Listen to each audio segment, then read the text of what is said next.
Lonely Lake Monster, Chapter 12, Boy Napped. "Stop!" Pearl ordered, but the creature didn't obey. Ben kicked his legs. "Put me down!" he hollered, pounding the green snout with his fists. "Jump!" Pearl called. "Jump into the water!" "I can't jump. He won't let me go." He pounded some more. "Help! Help!" Pearl shielded her eyes from the sun, watching helplessly as Ben rose higher and higher into the air. How do you stop a lake monster, or any monster for that matter, from taking your friend? This was a terrible turn of events. Ben was going to get eaten, and it was all her fault. He'd wanted to stay inside the hospital. He'd wanted to finish clipping the Sasquatch's toenails, but she'd insisted that they go outside. "Hey!" she screamed with all her might. "You bring him back! Bring him back right now!" Ben got smaller and smaller as the monster straightened its neck. Dangling far above the water, Ben stopped struggling and peered down at Pearl, his eyes wide with fear. Then, as quickly as it had scooped him up, the creature set Ben on the little island. It proceeded to rip some pine needles from a tree and returned to chewing as if deep in thought. The island wasn't that far away. Pearl guessed she could swim to its beach in only a few minutes. "Ben," she called from the end of the deck, "can you hear me?" "Yes," he answered as he scrambled to his feet. He hurried to the edge of the beach. "How am I going to get off this island?" His voice carried easily across the water. "Maybe the lake monster will bring you back," she suggested hopefully, though the creature seemed to have forgotten all about Ben. "No way," Ben said, shaking his head violently. "I'm not doing that again." Pearl looked around. No one seemed to have noticed the commotion. There was a possibility that they still might not get into trouble. "Swim," she said, mimicking a swimmer's stroke. "Hurry!" Swim? Ben looked down at his lab coat and jeans as if worried about ruining them. "I think you should go get Mr. Tabby. He might have a boat or something like that."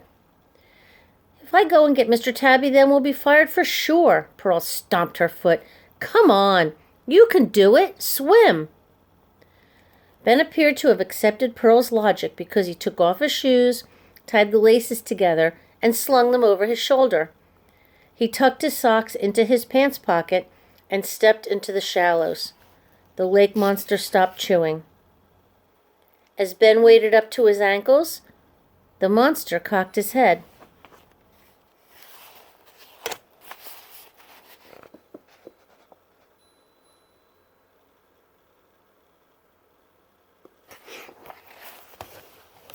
"It's cold," Ben announced. "Really, really cold.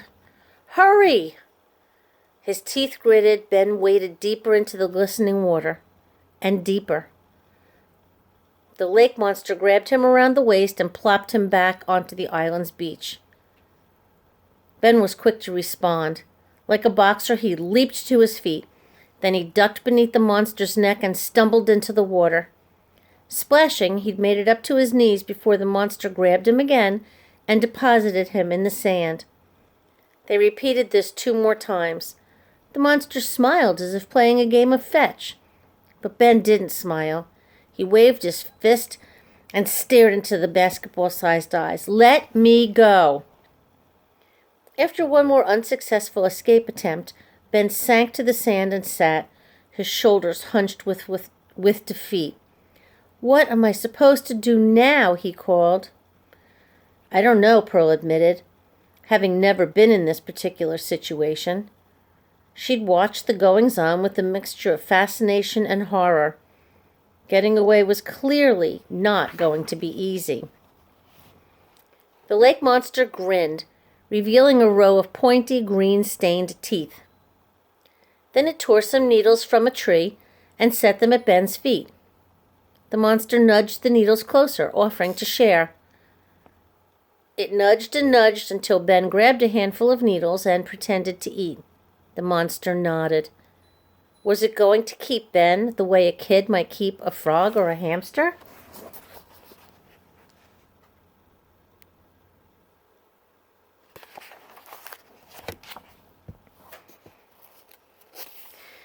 Maybe it was time to get some help. "I'll be right back," she hollered. Then she ran up the creaky dock as fast as she could. A thistle scraped Pearl's ankle as she hurried around the building, but the scratch didn't hurt half as much as the worry that was gnawing her stomach. Now Ben would be added to the long list of people who thought of her as a troublemaker. How come no one ever talked about the good things she's done for the town? Like the time she picked up the litter along the highway, or the time she sold lemonade and gave the money to the Buttonville Senior Center. How come people only remembered the bad things? Like the time she tried to make a pond behind the dollar store and it flooded the street, or the time she climbed onto the roof of the hardware store to collect a bird's nest and one of the roof tiles fell off and dented Mr. Wanamaker's new outdoor grill. But this event would be the worst of all. This would be the one they'd talk about forever. The day that Pearl Petal took that nice Ben Silverstein down to the lake against the rules, and he got kidnapped by a giant green monster. She raced around the corner and up to the hospital's front door. "Yoo-hoo!" Mrs. Mulberry called from outside the gate. "I see you, Pearl Petal. Let us in." Without a word or a glance at Mrs. Mulberry, Pearl rushed inside. Then she closed and bolted the door behind her. As she stood in the empty lobby, her frantic breathing echoed off the walls. What should she do? What should she do? This time the door to the identification room stood open. No one was inside. Where had Mr. Tabby gone? Surely he could help, but then he'd know that Pearl had broken the rules. And he would probably tell Dr. Wu, and Dr. Wu would probably fire her. Pearl didn't want to lose the apprenticeship. The chance to work with imaginary creatures was the best thing that had ever happened to her in her entire life. Could she figure out a way to rescue Ben without Mr. Tabby's help? But nothing came to mind. Not a darn thing. Pearl groaned. Dr. Wu might return from her emergency visit at any moment and find Ben stuck on that island. Time was wasting. If only Pearl could wish this all away. Wish it all away? She grinned. Why, of course. Somewhere in Dr. Wu's hospital for imaginary creatures, there was a new patient who could grant wishes.